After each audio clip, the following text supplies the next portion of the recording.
Bantu bakithi asiqhubeka ngokufundisana eThekwini TV nomtaka Portia. Sicela nje wena usubscribe, ulike, ushare, ucomment bese siyafundisana.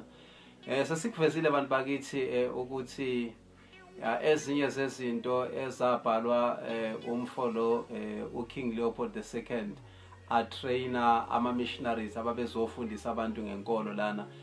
Wafika wabafundisa ukuthi babafundisa abantu kakhulu ngeBhayibheli ngendlela ezobenza bazikhohlwe bona bangasazazi ukuthi bangabobani.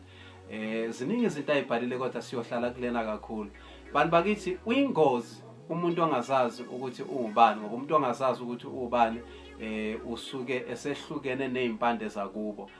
Bantu bakithi isihlahla uma ungasinquma ingaphakathi laso usihlukanise nalento ehlangene nezimpande zaso, noma ungahamba uyositshala kuphi usifake noma ngabe umanyori noma ufertilizer noma yini, ngeke sisaphinde silunge ngoba yonke into ehlukanise nezimpande zayo isuke isifile complete. So ilento esuke yenzeka ukuthi abantu bahlukaniswe namasiko abo. Ukuhlukana namasiko akho usuke usuhlukene neindlela zokuxhumana nomdali wakho okudalile. Angeke usaphinde futhi ubone enye into enhle, ngeke usaphinde wehlelwe into enhle ngoba awusekho ezimpandeni zakho. So ngokulahleka kwamasiko wethu ila sasuke salahleka khona thina sizwe simnyama. Cela ungibambe kwisicaphe esilandelayo.